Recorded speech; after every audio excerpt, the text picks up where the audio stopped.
Assalamualaikum warahmatullahi wabarakatuh. Waalaikumsalam. Waalaikumsalam warahmatullahi wabarakatuh. Alhamdulillah. Siang ini kira puasa ya, jadwal kuliahnya diajukan ya, kemudian di minggu depan kita disuruh pindah hari? Sepertinya tidak toh Pak. Tidak ya, jadi kita tetap saja di hari Kamis, cuman jamnya diajukan ya. Nanti kalau kita berhalangan bisa ganti malam, pagi ya, atau diajukan lebih. Nah, teman-teman, jadi kita sudah masuk hari kuliah yang ke-9 ini ya. Kuliah yang ke-9. Nah, hari ini nanti tak sampaikan materi, kemudian selanjutnya mungkin kita kalau sesuai jadwal itu kita mestinya masih ada berapa? Ada 7 kali, tapi mungkin tidak tercapai karena sebelum Lebaran ya. Sebelum Lebaran itu kita harus sudah ujian ya. Jadi setelah Lebaran kita selesai. Nah, tapi nanti kalau ada materi-materi yang ingin kita diskusikan, kita nambah waktu saja. Begitu ya? Iya, Pak. Nah, minggu depan kita mulai nanti diskusi kelompok. Nanti materinya tugasnya akan saya share. Jumlah kita berapa? Aktif semua ya? 11 apa 12 ya? 12 ketambahan 1, Mbak. Ketambahan Mas Aris itu ya? Iya. 12 berarti nanti kita bagi ya 4 kelompok saja lah. 4 kelompok. Nah, nanti masing-masing kelompok membuat tugas studi analisis atau studi kelayakan bisnis ya. Nah, supaya komprehensif nanti tugasnya itu masing-masing membuat analisis berdasarkan sektor usahanya. Jadi tidak spesifik. Misalnya satu membuat usaha, monggo silahkan nanti dirembuk ada usaha membuka toko makanan. Satunya misalnya membuka usaha yang lagi ngetren sekarang marketplace. Yang ada lagi yang sekarang rame warung kopi pinggir jalan angkringan. Ada lagi misalnya ya dirumuskan sendiri ya, makanan kering karena ini musim lebaran ya. Nah, nanti masing-masing membuat studi analisis layak enggak usaha itu dibuat bersama atau usaha patungan. Orang dibagi 4 berarti satu kelompok berapa? 3 orang? Iya, 3 orang, Pak. Ya. Nah, nanti 3 orang. Nah, nanti 3 orang itu membuat analisis ya, mulai dari permodalannya bagaimana, usahanya, produknya apa, strategi marketingnya bagaimana. Nah, nanti dibuat makalah, dibuat PowerPoint, dipresentasikan. Presentasi ya lewat Zoom meeting saja. Nah, nanti makalahnya dikirim di grup supaya yang lain bisa melakukan ya cross check ya, melakukan pertanyaan ya, saling melengkapi ya, saling melengkapi sehingga nanti bisnis itu bisa jalan. Misalnya buat kafe atau apa, kebutuhan modalnya berapa. Nah, teman-teman analisis sendiri. Nah, itu. Nah, teman-teman, hari ini kita akan belajar tentang analisis kredit ya, analisis kredit ya.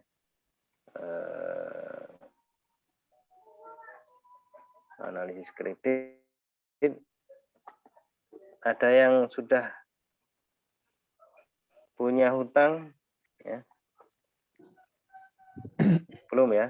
Belum. Jadi biasanya kalau teman-teman usaha ya, ingin memulai usaha, karena kita biasanya terkendala modal ya, kita pengen usaha itu cepat berkembang. Kalau kita nunggu modalnya besar lama. Akhirnya apa? Akhirnya salah satu solusinya adalah kredit. Ya, sekarang pembiayaan kredit di perbankan, di koperasi, di BMT itu dipermudah. Dan bagi hasil atau bunganya kayak kur itu hanya 0, berapa? 0,3 atau 0,2, bahkan ada 0,1. Sangat murah ya. Kalau 1 juta itu berarti 1 bulannya hanya kalau misalnya 2% kan hanya berapa? 20.000 ya, 20.000. Nah, jadi saya itu pembiayaan ya kur ya 25 juta itu hanya membayar bagi hasilnya 100.000. Nah, berarti kan 1% ya. 0,1% per bulan ya. Jadi sangat murah. Nah, cuman kita bagaimana mengelola dana ya dari pinjaman itu bisa untuk mengembangkan usaha, bukan untuk kebutuhan konsumtif ya. Sehingga usaha kita berkembang.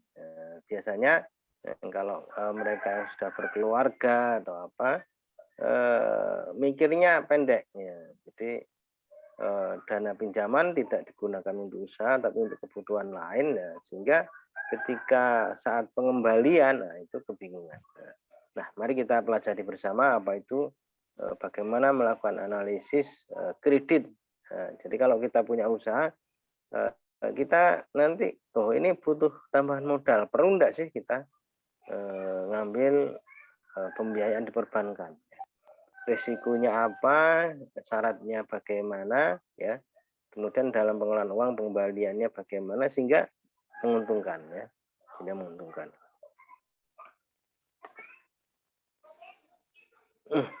Analisis kelayakan kredit atau pembiayaan ya. Jadi apa sih yang dimaksud dengan pembiayaan ya? Nah, kredit adalah penyediaan uang atau tagihan yang dapat dipersamakan dengan itu berdasarkan persetujuan atau kesepakatan pinjam-meminjam antara bank dengan pihak lain yang mewajibkan pihak peminjam untuk melunasi hutangnya setelah jangka waktu tertentu dengan jumlah bunga, ya ini bunga, imbalan atau pembagian bagi hasil keuntungan. Ya, jadi kredit atau kalau istilahnya sekarang lebih kita sering dengar pembiayaan adalah penyediaan uang ya kan atas kesepakatan bersama dengan pihak bank atau pihak tertentu ya kan, yang mewajibkan ya kita yang melakukan pembiayaan itu untuk melunasi hutang dalam jangka waktu tertentu, kemudian memberikan imbalan atau bagi hasil keuntungan. Nah, jadi kita ada orang yang memberikan modal yang digunakan untuk kita untuk pembiayaan dan kita sepakat untuk melunasinya dalam jangka waktu tertentu dengan tambahan. Nah, ada tambahannya ya, tambahannya adalah kalau di konvensional itu namanya bunga, kalau di syariah namanya bagi hasil ya atau biasa imbalan. Nah, istilah-istilah umum di dalam kredit atau itu bahasa Yunani adalah kepercayaan kreditum atau bahasa Latin ada kepercayaan kebenaran. Nah, bagi perbankan kredit adalah kekayaan bank yang dikelola oleh pihak lain. Bagi pihak lain atau peminjam itu bukan pemilik, dia hanya kita yang menggunakan uang itu adalah peminjam. Kita tidak bisa memiliki sehingga uang itu harus dikembalikan. Karakteristik bank dibanding bisnis-bisnis lain. Nah, inilah sisi lain yang diberikan kepada perbankan itu adalah dia diberikan kepercayaan untuk meminjamkan kekayaannya kepada orang lain untuk dikembangkan. Nah, inilah sehingga perbankan dapat untungnya dari mana? Dapat untungnya ya dari pembiayaan itu ya, pembiayaan bagi hasil yang dana yang diberikan kepada masyarakat untuk dikembangkan untuk usaha dan untuk keperluan lain. Itu. unsur kredit jadi ada dua, ada kreditur, ada debitur. Ya. Jadi ada yang meminjam, ada yang meminjamkan. Ya. Ada peminjam, ada yang meminjamkan. Hubungan pemberi kredit dan penerima kredit merupakan hubungan kerjasama yang saling menguntungkan. Ya. Jadi kedua belah pihak antara kreditur dan debitur itu sama-sama saling menguntungkan. Menguntungkan apa? Dari kreditur nanti bisa dikelola untuk mengembangkan usaha. Kemudian dari debitur memperoleh imbalan bagi hasil. Ya. Pak, kalau hasilnya rugi bagaimana? Nah, itu nanti ya. Kalau mau mengajukan pinjaman sudah ngomong ini nanti usaha saya akan merugi. Oh, ya ora sida disili. Ya, jadi sing krediturnya mesti ngomongin mulu-mulu nanti bahwa usaha saya akan berkembang sekian persen per bulan ya kan, sehingga bisa memberi keuntungan dan bisa mengembalikan pinjaman kepada bank ya, pada debitur. Unsur kredit yang kedua adanya kepercayaan. Jadi dari yang disampaikan oleh kreditur kepada debitur tentu masing-masing memiliki kepercayaan ya. Kepercayaan pemberi kredit kepada penerima atas dasar apa? Ya, kalau kita yang meminjam wis pokoknya aku Siliono gitu. Tapi kalau dari debitur tidak bisa ya. Ada dasar-dasar memberikan pembiayaan, memberikan pinjaman. Nah, itu yang disamakan dengan analisis ya. Atas dasar analisis ya seseorang kreditur itu bisa diberikan pembiayaan atau pinjaman. Kemudian yang ketiga adalah unsur-unsur kredit. Yang pertama uang atau tagihan ya. Tagihannya bisa berupa apa? Bisa berupa tunai, biji, LC atau kartu kredit ya. Nah, ini tadi ada juga yang pembiayaan itu tidak langsung ya. Jadi kalau kita punya teman-teman punya kartu kredit, ya ini salah satu manfaat bagi pengusaha ya. Bagi teman-teman yang suka usaha itu enggak apa-apa ya, kalau ada ditawari kartu kredit biasanya sales-sales itu muter menawarkan kartu kredit ya terima aja ya. Kenapa? Karena dari kartu kredit ini kalau kita lancar menggunakan untuk belanja dan untuk pembiayaan, maka nilai kepercayaan perbankan itu akan selalu meningkat ya. Misalnya kartu kredit awal-awal punya kartu kredit itu bisa mencairkan 5 juta ya. Nah, tahun kedua karena kita buat belanja, pembiayaan itu lancar, bisa naik ya kan? Naik menjadi 25 juta ya.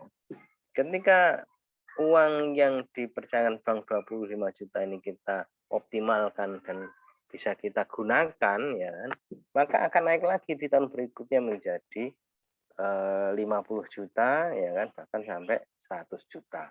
Nah, atas dasar apa? Atas dasar kepercayaan. Pak, aku duwe kartu kredit tapi orang tahu tak gawe. Oh ya tidak meningkat. Ya. Jadi kapasitas keuangannya tidak meningkat. Kenapa? Karena ternyata setelah diberi kepercayaan penggunaan uang tidak digunakan. Nah, ini sehingga apa? Sehingga bank ya rugi. Kenapa? Karena memberikan pembiayaan, memberikan uang itu tidak digunakan. Nah, uniknya kalau di kartu kredit kan ketika uang itu sudah ada di kartu kredit, kemudian tidak kita gunakan, kita tidak punya kewajiban untuk mengembalikan. Baru kalau uang itu kita gunakan, kita ambil, nah uang yang diambil itu yang kena bunga ya, misalnya limitnya kartu kreditnya 25 juta. Kita hanya menggunakan 10 ya, yang 10 itu yang kita bayar bagi hasilnya. Nah, inilah uniknya kartu kredit. Kemudian selanjutnya yang keempat adalah persetujuan ya. Yang keempat harus ada persetujuan, tidak boleh atas dasar paksaan. Jadi kalau kita pembiayaan itu tidak boleh atas dasar wis ora oleh panggah meksa. Aku pokoknya Siliono. Nah, kan? Ini tidak boleh ya kan. Kemudian yang kedua harus didukung oleh bukti persetujuan dikuatkan oleh pejabat berwenang. Pejabat berwenang itu siapa? Biasanya pakai notaris. Kemudian yang kelima adalah bahwa pembiayaan atau hutang itu wajib lunas. Jadi wajib lunas. Jadi ya, karakteristik masyarakat kita itu mau pinjam ya kan, mau hutang tapi tidak mau bayar. Ini yang bahaya ya, yang bahaya. Kemudian dana dari pinjaman. Ya. Keenam adalah jangka waktu tertentu. Nah, ini jangka waktu harus paham apa risiko ya. Jangka waktu dana tertentu, siklus usaha. Nah, karena kita itu pembiayaan itu ada siklus usaha, ada jangkanya, maka kita harus menghitung bagaimana siklus usaha yang kita jalankan. Ya. Oh, usaha kita langsung misalnya kalau kita jualan ya per hari ya langsung ada pemasukan kan enak. Tapi ada jenis-jenis kita penjualan barang misalnya sebagai distributor atau sebagai agen ya kan, ketika kita mengambil barang itu kita masukkan ke toko-toko, tidak hari itu juga langsung bayar, ada yang seminggu, ada yang 2 minggu. Nah ini teman-teman harus bisa melihat sejauh mana siklus usaha perputaran uang itu, uang keluar dan uang masuk, sehingga bisa menyelesaikan tanggung jawab kita terhadap bank. Kemudian yang ketujuh, bunga dan imbalan ya. Jadi di dalam pembiayaan atau hutang ini tentu ada bunganya ya. Bank juga tidak mau rugi, koperasi, BMT biasanya kalau kita melakukan pembiayaan tentu ada imbalan bagi hasil. Tapi ini rugi ya. Rugi di dalam usaha ya tetap nanti akadnya bagaimana ya, akadnya bagaimana. Ya, kalau misalnya musyarakah kerjasama antara kedua belah pihak ya kan, misalnya si debitur sudah punya uang 50 juta, kemudian debiturnya hanya menambah 50 juta, artinya apa? Artinya usaha itu join ya. Usaha join, oke, nanti atas dasar kepercayaan bersama, maka kalau ada keuntungan kita bagi bersama, kalau ada kerugian kita tanggung bersama. Nah, itu bisa, tapi atas dasar persetujuan dan akad perjanjian. Kemudian adalah resiko. Nah, ini yang harus teman-teman hitung. Kalau bisnis itu gagal, apa risiko yang kita tanggung? Tentu kalau pembiayaan ya kita harus bagaimana mencari sumber-sumber lain untuk membayar pembiayaan itu. Nah, kalau tidak dibayar gimana Pak? Ya jaminannya dijual. Kalau jaminannya rumah ya rumahnya dijual, kalau sepeda motor dan sepeda motornya dijual, ya itulah dana risiko dalam pinjaman atau pembiayaan. Kemudian unsur-unsur kredit ya, ini bagi tadi bagi bank adalah sisi aktiva, yang kedua harus dimonitor ya. Jadi usaha kalau sudah berkaitan dengan perbankan, maka usaha kita biasanya selalu dimonitor oleh pihak perbankan. Nah, ini yang ke-9, keyakinan. Ini adalah suatu unsur penting. Kredit. Ya, kita harus paham bahwa ketika kita melakukan pembiayaan, uang itu adalah uangnya orang, uang perbankan. Perbankan dapat uang dari mana? Dapat dari nasabah yang menabung. Ya kan? Nah, yang kedua resiko, ya, lepas dari tangan bank jangka waktu. Maka ketika kita menggunakan dana perbankan, maka resikonya apa? Resikonya kalau kita gagal bayar, maka jaminan kita akan diambil alih oleh bank. Dan itu ada jangka waktu tertentu. Dari dana kepercayaan masyarakat. Nah, ini tadi yang saya sampaikan bahwa debitur atau perbankan itu dia memberikan pembiayaannya ke kita, uangnya bukan uang bank sebenarnya, uangnya adalah uang masyarakat. Nah, ini jadi uang yang ditabung oleh masyarakat kemudian digunakan untuk diputar pada kita. Nah, ini fungsi kredit ya. Jadi fungsi pembiayaan pertama menjadi motivator ya dan dinamisator peningkatan kegiatan perdagangan dan perekonomian, sehingga adanya adanya pembiayaan kredit ini, maka sektor ekonomi tadi berkembang dengan pesat. Ya, jadi permodalan, transaksi, penjualan, pembelian itu semakin meningkat. Yang kedua, memperluas lapangan kerja bagi masyarakat. Nah, kalau kita ingin mengembangkan usaha, misalnya sudah punya toko kafe, ya, kafe syar'i, misalnya, nah, kafe syar'i. Nah, di situ ternyata berkembang. Oh, kita butuh pembukaan usaha, ya, pembukaan usaha. Kalau kita buka lagi usaha, tentu usaha itu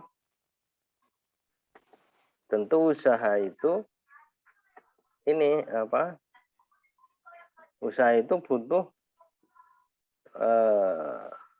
pekerja, ya, butuh pekerja dari yang lain, ya, maka kita akan merekrut tenaga kerja. Ya. Kemudian yang ketiga adalah memperlancar arus barang, ya. Keempat adalah meningkatkan hubungan internasional, meningkatkan produktivitas, meningkatkan daya guna barang, meningkatkan kebayaran perusahaan masyarakat, memperbesar modal perusahaan. Nah, jadi kalau kita juga pinjam uang itu di dalam perusahaan kita itu menambah modal, meningkatkan income. Nah, tentu ketika usaha kita berjalan, usaha kita berkembang, ada tambahan pendapatan. Mengubah cara berpikir atau bertindak masyarakat yang lebih ekonomis. Ya, jadi bagaimana masyarakat itu lebih kita ikut terlibat dalam proses ekonomi, ya. Jadi tidak jadi ikut ketika semakin banyak uang berputar, maka akan semakin banyak orang yang memperoleh manfaat dari perputaran uang itu. Nah, ini kira-kira unsur-unsurnya di dalam pembiayaan. Jadi kita bisa menggunakan PT, CV atau individu, ya, yang di sebelah kiri ini. Di atas itu ada PT, CV atau individu. Kemudian kekurangan dana untuk apa? Untuk ekspansi usaha, untuk mengembangkan usaha. Ya. Maka kita butuh kredit ke bank. Ya. Ya. Mengapa kredit diperlukan? Ya, ini kekurangan dana sendiri. Reputasi orang punya hubungan dengan bank, punya reputasi tersendiri. Jadi kalau orang yang sudah punya kerjasama dengan bank, ya, dia punya keuntungan sendiri. Tertib manajemen keuangan. Nah, jadi kalau kita nanti pinjam ke bank, harus mentertibkan arus kasnya, harus mengendalikan. Jadi kekurangan dana itu yang pertama tadi bisa untuk apa? Bisa untuk menaikkan penjualan, bisa untuk penundaan pelunasan hutang, ya, tenggang waktu pendapatan, ya, substitusi hutang pihak ketiga, ya, untuk meningkatkan semangat bisnis. Proses pelayanan kredit, penetapan rencana strategis, ya, menentukan target, sasaran, segmentasi bisnis, ya, risiko perkreditan yang bisa ditolerir. Jadi kalau kita melakukan pembiayaan harus menghitung risiko. Risiko itu masih bisa ditolerir, jangan sampai semuanya terjual habis, ya. Nah, ini proses siklus kredit, jadi dari permohon, kemudian melakukan analisis evaluasi kredit, kemudian negosiasi, kemudian yang keempat penentukan struktur tipe kredit. Ya, kita pinginnya kredit apa, ya, ada macam-macam, ya, ada bisnis, ada KUR, ada UMK, ya. Nah, kemudian rekomendasi putusan akan direkomendasikan, kemudian putusan perjanjian pencairan, ya, kemudian akan dimonitoring oleh pihak perbankan, ya, kemudian kita pelunasan, ya. Nah, kalau setelah pelunasan kita apa? Boleh tambah kredit, platformnya dinaikkan, ya. Biasanya kalau KUR itu sudah 25 juta, kalau dia sudah lunas dia bisa naik menjadi 50 juta. 50 juta sudah lunas, naik lagi jadi 100 juta. Naik lagi sampai 200 juta. Ada lagi kalau perusahaannya berkembang bisa naik sampai 500 sampai 1 miliar. Itu dari pembiayaan. Nah, tapi sebaliknya kalau usaha itu bermasalah, maka ya sudah di blacklist sama perbankan, kita tidak boleh pinjam lagi, ya. Aset jaminan kita akan dijual. Ini sudah. Nah, ini nanti kita lanjutkan lain kali karena ini panjang, ya, analisis tahapan kredit. Baik teman-teman, monggo kalau ada yang ditanyakan bisa ditanyakan terkait dengan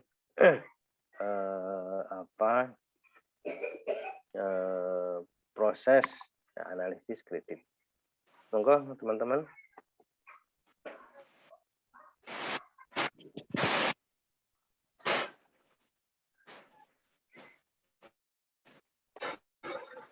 Iya Pak. Sebelumnya saya mau meralat tentang jumlah mahasiswa di kelas ini Pak.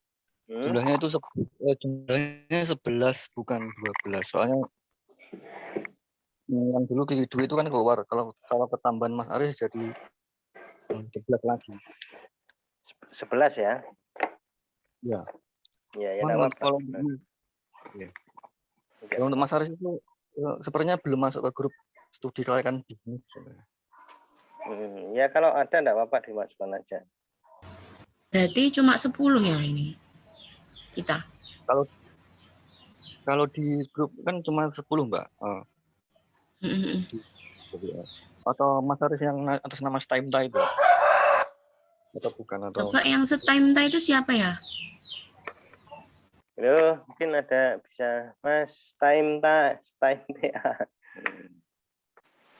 Itu Putri. Halo, apa Mbak Putri apa siapa itu?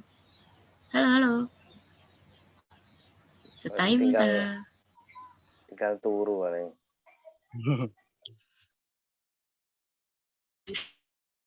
Iya. Mbak Putri berarti Mas Juni itu. Masuk ke semua kelas Pak ya? Halo. Gimana Mas? Halo, gimana? Untuk Mas Aris itu berarti beliau masuk ke semua Saya kelas kurang ya? paham ya. Iya, soalnya kan iya, setahu saya Mas nggak ke semua kelas Pak. Oh, tidak semua ini ya. Tidak semua mata kuliah maksudnya ya. Tidak semua mata kuliah. Oh iya. Ya, berarti kalau belum ada berarti kita cuma 10 Pak. Iya, berarti saya mau tanya terkait tentang tadi analisis kredit Pak. Yang tidak boleh dilakukan dalam pembiayaan itu gimana Pak? Misal kan tadi pembiayaan fungsinya itu untuk meningkatkan usaha, kurangnya modal dan lain-lain. Nah, yang kurang tepat kalau kita menggunakan dana pembiayaan itu seperti apa? Yang tidak boleh lah. Oh ya. Oke, makasih.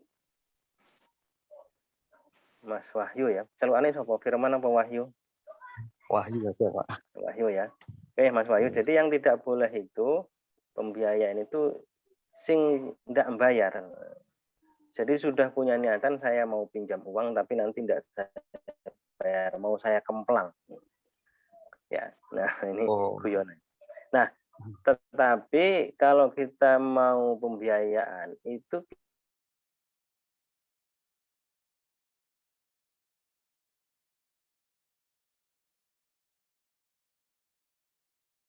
kan untuk usaha.